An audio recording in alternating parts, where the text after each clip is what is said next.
Today I'm going to be talking about a very serious subject that you probably already know about. A few days ago, a man by the name of George Floyd was murdered by a police officer while he was placed under arrest. Now, the circumstances of his arrest are irrelevant. A man is dead. And this sort of situation disproportionately affects a certain percentage of the population. George Floyd was an African American man, and there's a long storied history of African American men and women being murdered or abused while being placed under arrest. This has resulted in numerous demonstrations, protests, and riots that have occurred across the country and centralized in Minneapolis. And I hate the term I think. The last thing I want to do is to try to inject my opinion into a situation that neither deserves it nor needs it. But I think that this is a very human reaction to systemic injustice and racism that has been pervading our country for the past 50, 100, 200 years.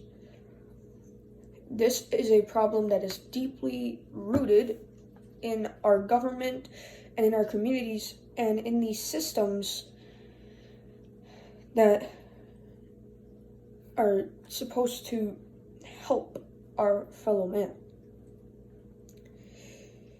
And it is a problem that needs to be rooted out at every turn. And it's always been a big point of mine to try to use my resources responsibly, to steer people in the direction that I feel is right. In this case, there is very little gray area to debate about because a man is dead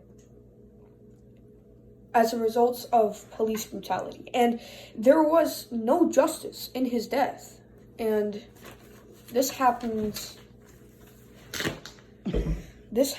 over and over and over again. And it's very easy to remove yourself from the situation, to think that it is so far removed from your life that it will never affect you. But this affects all of us. This is something that is definitive of who we are as a people, who we will be for the future generations. I've always said to my friends, teachers, people I know, that I want to leave the world a better place than I found it. When I'm gone, I want the future generations to be able to enjoy peace and prosperity. I want that. But right now, we need to fight these injustices at every turn, because prejudice and injustice and racism runs very deep and its roots are very thick. And if you don't cut it out, and if you don't stop it at every turn, it will always come back. And I think that the discontent is a result of that anger, of the deep-seated anger, of continually and repeatedly being ignored. Martin Luther King once said that the riots are the language of the unheard, which means that people are ignored for so long that they only have so many options to express their rage.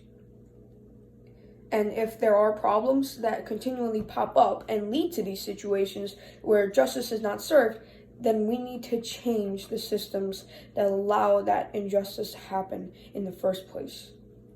And that is a long process that needs continual pressure and constant support and constant vigilance.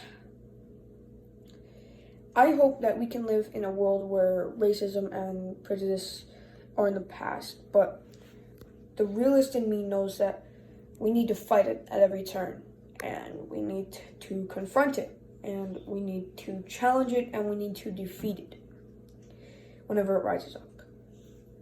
Now, there is a charity called Joint Campaign Zero, and they are dedicated to ending police violence in America, or at the very least ensure that justice is always served when it is due. I hope that you make a contribution to this charity, and I encourage you to tell others to contribute as well, or contribute to many of the other cases that people are linking, many of the other causes that people are linking on social media, Twitter, various other sites. There are many ways that you can help, even at the most basic of just letting people know that this is not okay, that we do not stand for this. Making your voice heard. You can make a contribution to a charity, or you can spread the message about it and demand a change be made from it. We're all in this together, whether we like it or not. We're all part of the same country. We're all part of the same world. And we need to start looking out for each other. Black Lives Matter. And right now, we need to fight this injustice.